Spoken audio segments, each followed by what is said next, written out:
Students, welcome back to Vijay sir classes. So here आज हम लोग पढ़ने वाले हैं क्लास 12th अकाउंटेंसी।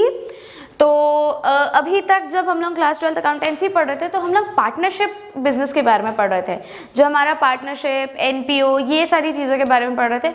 आज फॉर अ चेंज जो कि हमारे अकाउंट्स में 3 बुक्स हैं। अगर आप सीबीएसई पैटर्न को फॉलो कर रहे हैं, अगर आप नहीं भी कर रहे हैं तो ये पूरा सिलेबस आपके लिए है। अगर आप सीजी बोर्ड वाले हैं, महाराष्ट्र बोर्ड हैं, या आप दूसरे किसी भी स्टेट बोर्ड्स के हैं, आईबी बोर्ड्स के हैं, आईसीएसई बोर्ड्स के भी हैं, तो भी ये चैप्टर जो है ये आपके लिए भी इम्पॉर्टेंट है, जो भी मेरा ये वीडियो देख रहे हैं। लेकिन जो मेरा एक पॉइंट था, मेरा एक जो बेसिक पॉइंट था इसमें आपको ये बताने का, वो ये था कि जो हम लोग ये जो सीबीएसई बोर्ड के बच्चे हैं, जो कि मैक्सिमम जो सीबीएसई बोर्ड वाले स्टूडेंट्स हैं हमारे, जैसे मैं एक सीबीएसई स्कूल टीचर हूँ, तो मैं आपको उस हिसाब से जो मैं बताना चाह रही थी वो ये था कि सीबीएसई में ये जो बुक है, ये फाइनेंशियल स्टेटमेंट्स की एक अलग बुक है, आपका कंपनी अकाउंट्स की एक अलग बुक है, और पार्टनरशिप की अलग बुक है। मतलब 3 बुक हैं आपकी, है ना।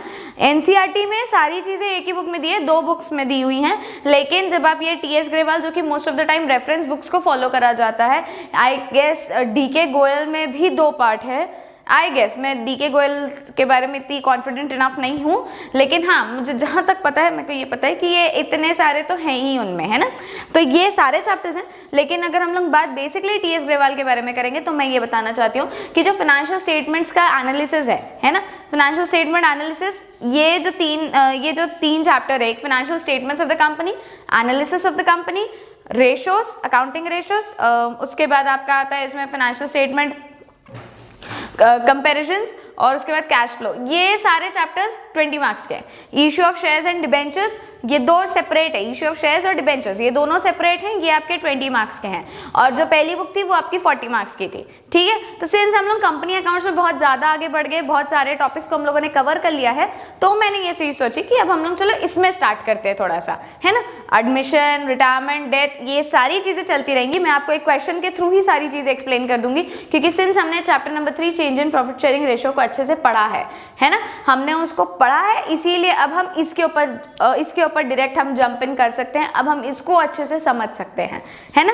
तो प्लीज वीडियो को पूरा देखो, ध्यान से देखो, जितना हो सके उतना देखने की कोशिश करो, क्योंकि ये भी आपके लिए इंपॉर्टेंट है। सी क्या होता है, देखो, अब आप लोग पढ़ रहे हो, है ना। लेकिन अगर आप सोचोगे कि मैं सिर्फ इसी चीज को पढ़ूंगा और इस चीज को नहीं, तो उसमें क्या होता है, आपको ओवरऑल पूरा तो नहीं आ रहा ना। आपको पॉइंट टू पॉइंट, अगर आप एकदम क्लिंज एंड परफेक्ट हो कि कुछ भी गलत नहीं होगा, ये सारी चीजें एकदम परफेक्ट हो, तो फिर it is well and good for you, है ना, फिर कोई इशू नहीं है। लेकिन अगर आप परफेक्ट नहीं हो तो क्या होता है कि जैसे उसमें से 40 मार्क्स का क्वेश्चन, 40 मार्क्स का पूरा पोर्शन है, उसमें से अगर आपको 30 भी मिल रहा है, इन दोनों में आपको 10-10 भी मिल रहा है, तो सोचो आपके पास आउट ऑफ 80 50 मार्क्स का स्कोर हो जा रहा है। एंड देन आपको 20 में से अगर सपोज 19 मिल रहा है, then you are scoring 69 out of और 70 आउट ऑफ 100, है ना। तो it is a good score, undoubtedly it is a good score. जो स्कोरिंग सब्जेक्ट्स हैं वो आपके बिजनेस हैं, इकोनॉमिक्स हैं, ये बहुत ज्यादा स्कोरिंग सब्जेक्ट्स हो जाते हैं। लेकिन ये जो है आपके सब्जेक्ट्स जो हैं, ये आपके उतने स्कोरिंग नहीं है ना। तो इसके लिए हमको मेहनत करनी ज़्यादा ज़रूरी है, इसके लिए हमको फोकस करना थोड़ा ज़्यादा ज़रूरी है, क्योंकि ये अगर आपका स्कोर करने लायक हो जाएगा तो आप बहुत अच्छा स्कोर कर सकते हो, है ना। तो सारी चीज़ों को पढ़ो, ऑल इन ऑल सब पढ़ते हुए चलो, किसी एक टॉपिक को मत पढ़ो कि यही टॉपिक पढ़ूंगा, इसी टॉपिक में से जो आएगा, जैसे आएगा मैं लिख के आ जाऊंगा। ये चीज़ करने मत बैठो, आप सारी चीज़ें पढ़ो, सारा चीज़ करो, उसके बाद जितना आपसे बन पाए आप उतना अपना एफर्ट दो। एटलीस्ट आउट ऑफ 80 टारगेट लेके चलो कि आपको 70 मार्क्स स्कोर करना है। जब आप ये टारगेट लेके चलोगे ना कि आउट ऑफ 80 आपको 70 मार्क्स स्कोर करना है, तो वो इवेंचुअली 65, 60, 55, 50 में आके आप अटकोगे। एंड स्कोरिंग 80 में 55, 60 is a great thing, but scoring 75 plus out of 80 is the milestone, is the huge milestone. जो अच्छे स्कोरर्स होते हैं ना, अगर आप कभी ट्रैक रिकॉर्ड निकाल के देखोगे सीबीएसई का, अच्छे स्कोरर्स का भी यही एक हाल रहता है कि उन लोग इतना स्कोर कर लेते हैं, 79 marks out of 80 marks out of 80 भी स्कोर करा गया है, ठीक है। तो इग्नोरेंस में मत रहो। मैं जो बेसिक चीज आपको सिर्फ इसलिए बता रही हूँ कि हर एक बच्चा उस कैपेबिलिटी का नहीं होता कि वो एकदम आउट ऑफ 100 स्कोर कर ले। सबकी अपनी अपनी दिमाग की एक कैपेसिटी होती है, और उस कैपेसिटी में अपने को स्कोर करना होता है ना। तो उस कैपेसिटी के अकॉर्डिंग ही मैं आपको ये सारी चीजें सजेस्ट कर रही हूँ कि आप उस कैपेसिटी के अकॉर्डिंग ही अपने आप को बिल्डअप करो, अपने आप को उतना ही सेटअप करके चलो। अननेसेसरी कि नहीं मैं ये भी कर लूँ, वो भी कर लूँ, ये भी नहीं करो, और मैं इसको नहीं करूँगा, इसको नहीं करूँगा, सिर्फ इतना करूँगा, ये भी मत करो। सारी चीजें करो, लेकिन सबका एक लिमिट पोर्शन में करो।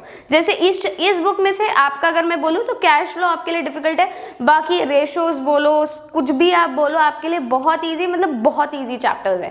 तो इसका आपको ध्यान रखना है स्पेसिफिकली कि ये अगर ईजी है तो हम लोगों से ये ईजिली कैसे बन सकता है। रेशोज अगर आप देखोगे ना तो रेशोज में आपको क्वेश्चन सॉल्व करके दिखाऊंगी कि किस तरीके से रेशोज बनते हैं। एक तरफ हमने रेशो लिख दिया, एक तरफ उसके क्वेश्चंस लिख दिए, इस तरीके से भी हम रेशोज को सॉल्व कर सकते हैं, है ना। तो रेशोज में अच्छा अपना फोकस लेके चलो। रेशोज याद करना बहुत डिफिकल्ट है ना। मैं एकदम ऑनेस्टली आपको बता रही हूँ कि रेशोज याद करना बहुत डिफिकल्ट, मतलब बहुत डिफिकल्ट है। ओवरऑल 110 या 113 रेशोज हैं आपके लिए, या 108 भी हो सकते हैं, है ना। इन तीनों में से कोई एक फिगर है, not too much sure about this, तो जो भी हो 100 प्लस ही है आपके लिए। तो ये एक फिगर बहुत बड़ा होता है, 100 प्लस रेशोज भी याद करना बहुत बड़ा है। लेकिन सिंस जब आप क्वेश्चन बनाते रहोगे उसमें अपने आप में इतने सारे क्वेश्चंस दिए हुए हैं कि वो क्वेश्चंस बनाते बनाते आपको क्वेश्चन बनने लग जाएंगे, ठीक। तो ये सारा कुछ जो चीज़ है अगर आप अच्छे से कर लोगे, कैश फ्लो स्टेटमेंट थोड़ा एनालिटिकल हो जाता है क्योंकि उसमें आपको एक बहुत बड़ा फॉर्मेट है। उस फॉर्मेट को याद करते करते, जो बाइफरकेशंस में हम लोग उस फॉर्मेट को याद करते हैं ना, वो याद करते करते ही हम लोग थक जाते हैं, ठीक। तो वो हमारे लिए थोड़ा डिफिकल्ट हो जाता है। फिर उसके बाद आपका जो इशू ऑफ शेयर्स और डिबेंचर्स है, अगर आपसे शेयर्स बनने लग जाए ना तो आपसे डिबेंचर्स ईजिली बन जाएगा, ठीक। समझ रहे हो। ये एक चैप्टर का कंसेप्ट आपने अगर समझ लिया तो दूसरा चैप्टर पूरा आपके लिए डन है, ठीक। तो यही चीज है, सारे चैप्टर्स एक के साथ एक लिंकअप होते हैं। हमको सिर्फ उस लिंकअप को समझना जरूरी है कि मैं उस लिंकअप को कहाँ यूटिलाइज करके कहाँ अपना बेनिफिट पा सकती हूँ। पढ़ रहे हो, सबसे ज्यादा ट्रिकिंग यही चीजें होती है। आप मैथ्स बोलो, फिजिक्स बोलो, केमिस्ट्री बोलो, सब में बहुत ट्रिक्स होते हैं। सब में कुछ ना कुछ छोटे छोटे इक्वेशंस का ट्रिक हो जाएगा, कुछ छोटे छोटे पॉइंट्स का ट्रिक हो जाएगा। लेकिन जब हम लोग अकाउंट्स पढ़ने जाते हैं, अकाउंट्स में ट्रिक्स बहुत कम होते हैं। अकाउंट्स में देयर आर बिग फॉर्मेट्स, उन फॉर्मेट्स को आपको रटना है, उन फॉर्मेट्स को आपको सॉल्व करना है। I know there are thousands of videos, thousands of YouTubers going crazy over this कि भाई हमारे पास बहुत सारे कंटेंट है, हमने बहुत सारा ट्रिक्स निकाला है, आप उसे विद इन अ मोमेंट आप क्वेश्चन बना सकते हो। Thousands of YouTubers. I my self जब मैं पढ़ती थी या जब मैं पढ़ाने जाती हूँ या जब मैं यहाँ के लिए रिकॉर्डिंग करने भी आती हूँ, आप लोग को पढ़ाने भी जाती हूँ, तब भी मैं सोचती हूँ कि मैं शायद कुछ नया देखूँ और मैं आपको कुछ नया पोर्ट्रे कर सकूँ। लेकिन वो पोर्ट्रे करने में मुझे प्रॉब्लम सिर्फ ये होती है ना कि मैं चाहती हूँ कि कंसेप्ट को समझ के सॉल्व करो, क्योंकि आपके पास ample amount of time and course आपका 30% रिड्यूस हो चुका है। तो जब 30% आपके पास रिडक्शन है ना, तो आप कंसेप्ट को समझ के क्वेश्चन को सॉल्व कर सकते हो। क्योंकि देखो, हर इजी चीज आपको फ्री ऑफ कॉस्ट नहीं मिलती है, ठीक है। आप अगर सपोज कोई अच्छे सेल में गए हो, ठीक है, बहुत सारे ऐसे सेल्स लगते हैं। जब आपको सेल में गए, आपको पता चला है कि आपको एक सामान जो कि 1200-1300 का था, वो आपको 100 रुपीज़ 200 रुपीज़ में मिल रहा है। कपड़े का ले लो, है ना। सपोज अगर आपको कोई एक कपड़ा है, कोई एक ब्रांड है, पर्टिकुलर ब्रांड है, उसने अपने सारे जो 20,000 मतलब 22,000 1,000 1,500 ये सारे रेंज के कपड़ों को 100 रुपये 200 रुपये में निकाल दिया है, 100-200 में निकाल दिया है। आपको उनमें से खरीदना है, ठीक। कभी भी सेल गए होगे ना तो देखोगे पूरा आपको छांटना पड़ता है कि यहाँ पे मेरा अच्छा कपड़ा होगा, वहां पे मेरा अच्छा कपड़ा होगा। ये सारी चीजें आपको देखनी पड़ती है। क्यों देखनी पड़ती है? क्योंकि आप श्योर नहीं हो कि वो कपड़ा आपको सच में अच्छा रहेगा या कपड़ा आपके लिए बहुत बेनिफिट होगा या आपको आपके साइज का फिटिंग मिल जाएगा। ये सारी चीजें आपको मिलेंगी कि नहीं, आपको ये देखना पड़ता है ना। तो सेम चीज आपका इसमें भी होता है कि आपको जब आप करने जाओगे ना, जब आप पढ़ने जाते हो तो आपको अपना एक कंसेप्ट चाहिए होता है और वो मैं बिल्टअप करना चाहती हूँ। There are too many things कि आपको शॉर्टकट ट्रिक से ये मिल जाएगा, शॉर्टकट ट्रिक से वो मिल जाएगा। आप क्वेश्चन सॉल्व कर सकते हो, ऐसी भी मैं गारंटी नहीं देती। And no YouTuber will guarantee you, no teacher will guarantee you कि आप अकाउंटेंसी या बिजनेस स्टडीज में शॉर्टकट के थ्रू कर सकते हो। बिजनेस स्टडीज में शॉर्टकट ये होता है कि आप एक पॉइंट याद कर लियो, आपने उस कंसेप्ट को समझ लिया तो आप अपने आप से पॉइंट्स बना के लिख सकते हो। बट देन ऑल्सो पॉइंट्स में कुछ ना कुछ गलती निकल जाती है ना। तो सी shortcut for getting to 80 out of 80 in boards is there is no shortcut as such। मैं इस चीज पे हमेशा फोकस करूंगी कि ये कोई शॉर्टकट ही नहीं है कि आपको 80 out of 80 मिल सकता है। अगर आपको 80 out of 80 चाहिए तो उसके लिए आपको बहुत बहुत मेहनत करना पड़ेगा। लिटरली आपको बहुत मेहनत करना पड़ेगा। उस शॉर्टकट को समझने के लिए भी हम कहीं ना कहीं, अगर मैंने देखा था किसी एक का वीडियो, मैंने भी ध्यान से देखा था, I don't remember his name, वो उन्होंने ट्रिक बहुत अच्छी बताई थी, लेकिन उस ट्रिक के लिए जब मैंने देखा, जब मैं खुद को उसको अप्लाई करने गई तो वो कहीं ना कहीं मुझे पूरा समझना पड़ा था, तब जाके वो ट्रिक बन रही थी। तो instead of wasting your time in all these tricks and all these things, study the concepts. ये जो एक रिविजनरी सीरीज हमारी चालू हुई है, get into this concept of revisionary series, क्योंकि ये रिविजनरी सीरीज बहुत इंपॉर्टेंट है आपके लिए, क्योंकि अगर आपसे ये बन गया then you are the master, I must say then you are the master, ठीक है। तो let us study, see everything is into this long term thing. आप आगे चल के इस प्रोफेशन, इस सब्जेक्ट के साथ अपनी आइडेंटिटी बिल्डअप करने वाले हो। तुम सीए करो, सीएस करो, सीएमए करो, तुम किसी कॉर्पोरेट सेक्टर में जाओ, तुम एमबीए करो, तुम लॉ करो, आपकी आइडेंटिटी, आप जो बनने वाले हो वो आपका ये बेस है। तो इस बेस को सिर्फ इसलिए कि भाई मैं शॉर्टकट्स कर लेता हूँ, ये कर लेता हूँ, आज I would have not been standing before you if I would have applied those shortcuts, है ना। हमारे टाइम पे भी यूट्यूब से हम भी समझ सकते थे, हमारे टाइम पे भी था। अगर मैं सच में उस शॉर्टकट को बिलीव करती तो आज शायद मैं आप लोगों के सामने नहीं खड़ी हो रही होती। तो दैट इज अ पॉइंट कि शॉर्टकट्स के ऊपर बिलीव ना करके थोड़ा सा टाइम लगता है। हम लोग इतने सारे सो मेनी यूट्यूबर्स, दोस्त बहुत अच्छे रोस्ट करने वाले जो आपके यूट्यूबर्स हैं, जिनके आप कॉमिक वीडियोस देखते हैं, बहुत ज़्यादा खराब कंटेंट वाले भी कुछ आप वीडियोस देख लेते हैं, तो उनमें आपको टाइम लग रहा है, उनके ऊपर आप 19 मिनट्स, 20 मिनट्स, 25 मिनट्स आप इतना इन्वेस्ट कर रहे हो, तो आप कभी इसमें इन्वेस्ट कर लो थोड़ा सा। बेनिफिट्स आपके हैं, मेरे तो बेनिफिट नहीं है, मैंने तो पास कर लिया है class 12। It is your responsibility now कि आपको अपने जो आप MBs वेस्ट कर रहे हो वीडियोस देखने के पीछे, आप किस चीज़ के ऊपर इन्वेस्ट करना चाहते हो। It is totally your thing. आपको हंस खेल के टाइम वेस्ट कर देना, ये आपको ज़िंदगी में कुछ अच्छा करना है तो आप ये 20 मिनट के वीडियो देख लो और अपना कंसेप्ट सुधारने की कोशिश करो, क्योंकि बुक आपके हाथ में है, वीडियो आपके सामने है, देखो, समझो और अप्लाई करो, सिंपल, ठीक है। तो चलो, बहुत ज़्यादा लेक्चर हो गया, आई नो। चलो अब let's start with the topic first of all. So हमारा टॉपिक आज का है financial statements of a company. हम लोग, जैसे मैंने आपको बताया, फाइनेंशियल स्टेटमेंट्स के बारे में पढ़ रहे हैं। फाइनेंशियल स्टेटमेंट्स मतलब होता है कि हमको जो हमारे कंपनी के अकाउंट्स होते हैं, जो हमारी कंपनी का फाइनेंस होता है, उसको हमको किस तरीके से हम पोर्ट्रे करते हैं। देखो, आपने एग्जाम में स्कोर करा, ठीक है, आपको सेपरेट आंसर शीट्स मिल गई। सेपरेट आंसर शीट्स के बाद आपको एक प्रोग्रेस कार्ड मिलता है ना, वो आपका एकेडमिक रिपोर्ट कहलाता है कि आपने ओवरऑल उसमें कितने स्कोर, कौन से सब्जेक्ट में कितना स्कोर करा है, आपको इंटरनल असेसमेंट के कितने मार्क्स मिले एंड टोटल आपका परसेंटेज कितना बना है। आप उन पेपर, आपको जो आंसर शीट मिली, आप उस आंसर शीट का वो भी कर सकते हो, क्रॉस चेक भी कर सकते हो, आप उस आंसर शीट से अपना मार्क्स निकाल सकते हो, परसेंटेज निकाल सकते हो। लेकिन आपके हाथ में एक एकेडमिक रिपोर्ट तो आता है ना, that is financial statements of the company. वो आपका एकेडमिक होता है और वैसा ही एक रिपोर्ट प्रिपेयर होता है कंपनी का, जिसको हम लोग फाइनेंशियल स्टेटमेंट्स बोलते हैं। फाइनेंशियल स्टेटमेंट्स जो होते हैं वो एंड प्रोडक्ट होते हैं किसी भी फाइनेंशियल ईयर में किसी भी एक कंपनी के।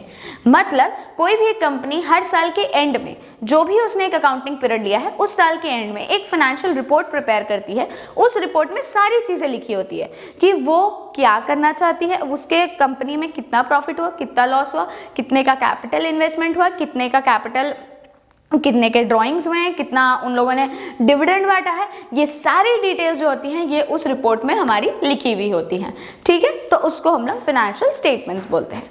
फाइनेंशियल स्टेटमेंट्स का अगर आप डेफिनेशन पढ़ने जाओगे तो देखो, financial statements are the end product of financial accounting period prepared by the accounts of business enterprise to ascertain the financial position.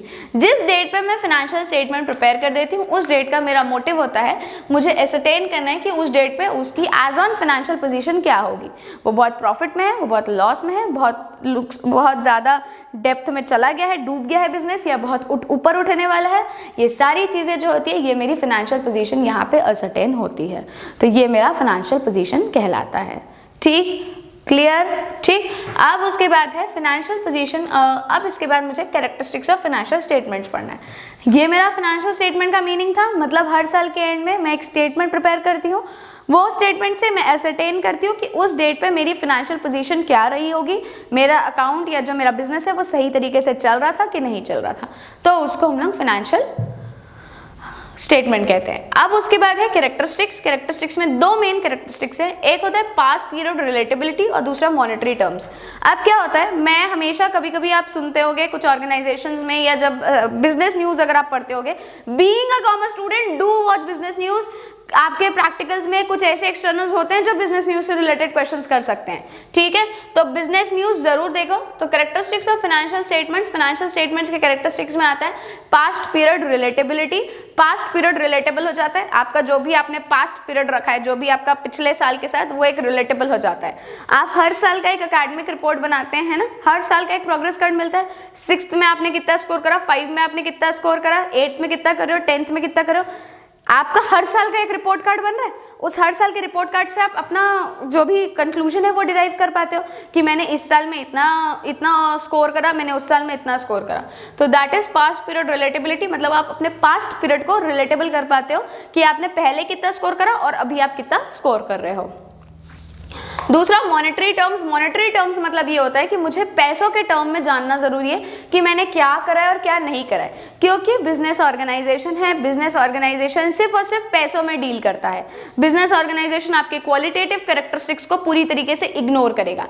तो हमारे लिए ये बहुत इंपॉर्टेंट है जानना कि हमारा मॉनेटरी टर्म क्या है, हमने लास्ट ईयर कितना मॉनेटरी टर्म में ट्रांजेक्शन करा और कितना हमने मॉनेटरी टर्म्स में कॉन्ट्रैक्ट नहीं करा है। ये सारी चीजें हमारी जाननी बहुत ज्यादा जरूरी है। Next is nature of financial statements. Financial statements का नेचर, पहला पॉइंट है रिकॉर्डेड फैक्ट्स। फाइनेंशियल स्टेटमेंट्स का मुझे सबसे बड़ा बेनिफिट क्या मिलता है, इसमें मेरे पास रिकॉर्डेड फैक्ट्स होते हैं, मतलब जो भी मेरे पास फैक्ट्स हैं वो रिकॉर्डेड होते हैं, मेरे पास लिखे हुए होते हैं। तो ये मेरा एक बहुत बड़ा बेनिफिट है। Second is conventions. कन्वेंशंस मतलब लास्ट ईयर हम सब ने पढ़ा है, नहीं पढ़े हो मेरा एक वीडियो है क्लास 11 के बेसिक अकाउंटिंग टर्म्स और कंसेप्ट्स में, उसमें कन्वेंशंस मतलब लिखा हुआ है। कन्वेंशंस उसको जाके प्लीज देख लो। तो कन्वेंशंस मतलब होता है कि जो भी आपके अकाउंटिंग कन्वेंशंस है या जो भी आपके अकाउंटिंग कंसेप्ट्स हैं उनका एप्लीकेशन। तो जब हम लोग अकाउंट्स बना रहे हैं हम उनका एप्लीकेशन कंफर्म तरीके से करेंगे ही। Next is accounting concepts. Convention concepts are the same thing. जो भी अकाउंट्स के बेसिक कंसेप्ट होते हैं उनका एक फॉलो अप होना चाहिए जब हम लोग बैलेंस शीट या जो हम लोग इस तरीके के अकाउंट्स को प्रिपेयर करते हैं तब। Next is accounting standards. Accounting standards, accounts के कुछ अपने स्टैंडर्ड्स होते हैं। हम लोग IAS 4 को, IAS 5, IAS 6, 7, 8 बहुत सारे स्टैंडर्ड्स हैं, उनमें से आप किन स्टैंडर्ड्स को फॉलो कर रहे हो, किन स्टैंडर्ड्स का एक लेवल आप मेंटेन करना चाह रहे हो, ये सारी चीज़ें जो है आपके अकाउंटिंग स्टैंडर्ड्स का एक पार्ट होती हैं। Next is selection. आपको सिलेक्शन करना पड़ता है कि आप कौन सी चीज़ों को अपने बिजनेस में टर्म करना चाहते हो और कौन सी चीज़ों को बिजनेस में टर्म नहीं करना चाहते हो। ये selection is the most important part और इस सिलेक्शन को आपको कंटिन्यूशन में रखना भी बहुत ज़रूरी है। फिर उसके बाद है एस्टिमेट्स। एस्टिमेट्स मतलब होता है कि आपको एक एस्टिमेटेड रखना है कि आपको एक एस्टिमेट्स पता चल जाता है कि इस साल में मेरे बिजनेस में इतना प्रॉफिट हुआ है और इस साल में मेरे बिजनेस में इतना प्रॉफिट हुआ है। ये आपको एक एस्टिमेट जो है ये आपको पता चल जाता है और उस एस्टिमेट को मेंटेन करके रखना अनदर इंपॉर्टेंट चीज़ है। क्या होता है, एस्टिमेट से मुझे एक आइडिया हो जाता है कि मैंने लास्ट ईयर ये चीज़ करी थी, इस साल ये चीज़ हुआ है, अब आने वाले साल में मैं कितना कैपिटल इन्वेस्ट करूंगी तो मुझे कितना मिल सकता है। हर साल जैसे एक बहुत अच्छा कहावत है या बहुत अच्छा प्रोवर्ब है जो बोलता है कि नहीं, आप जब एक बीज डालोगे तो आपको समझ आ जाएगा कि आपको आगे क्या करना है ना। तो सेम चीज़ ये भी है। एस्टिमेट्स मतलब जब आप एक चीज़ को आपने 1 साल देख लिया, 2 साल देख लिया, 3 साल देख लिया, अब चौथे साल इवेंचुअली आपको आइडिया हो जाएगा कि आपको अपने ऑर्गेनाइजेशन में क्या करना है। उसके बाद sources of financial information. Financial information के सोर्सेज को हमको देखना है। फाइनेंशियल इन्फॉर्मेशन के सोर्सेज क्या होते हैं, तो फाइनेंशियल इन्फॉर्मेशन के सोर्सेज बेसिकली डॉक्यूमेंट वाउचर्स, जिन डॉक्यूमेंट वाउचर्स में हम लोग ट्रेड ऑन ट्रेड इन करते हैं वो हमारे फाइनेंशियल सोर्सेज ऑफ इन्फॉर्मेशन होते हैं और उनमें ट्रेड ऑन ट्रेड इन करना जो है हमारे लिए बहुत बड़ा इंपॉर्टेंट पार्ट है। उन्हीं के बेसिस पे हम लोग ये सारा जो balance sheet, profit and loss, ये सारी चीज़ें जो है हम लोग उन्हीं के बेसिस पर डिराइव कर पाते हैं। ठीक, तो ये था आपका फाइनेंशियल स्टेटमेंट्स का इंट्रोडक्शन, मतलब जो financial statements of a company है ये आपका इंट्रोडक्शन था। अब पार्ट 2 का एक वीडियो बनेगा। पार्ट 2 के वीडियो में हम लोग पढ़ेंगे फाइनेंशियल स्टेटमेंट्स के टाइप्स। थोड़ा मैंने यहाँ पे लिखा हुआ है, आगे हम लोग और वीडियो में देखेंगे। फाइनेंशियल स्टेटमेंट के टाइप्स के बारे में स्टडी करेंगे, उनके क्या क्या वैरायटी है, वो क्यों बनाया जाता है, उनके एक एक हेड को हम लोग समझने की कोशिश करेंगे। तो let's call it up a wrap. हम लोग इसको रैप करते हैं इस वीडियो को। यहाँ पे नीचे आपके पास लाइक, शेयर, सब्सक्राइब का बटन है, प्लीज़ उसे क्लिक करें, बेल आइकन को प्रेस करें अगर आपको वीडियो अच्छा लगा हो और थोड़ा सा मेरी बातें अच्छी लगी हो तो प्लीज़ अपने कंसेप्ट्स को यहाँ पे अच्छे से क्लियर करते हुए चलिए। Thank you.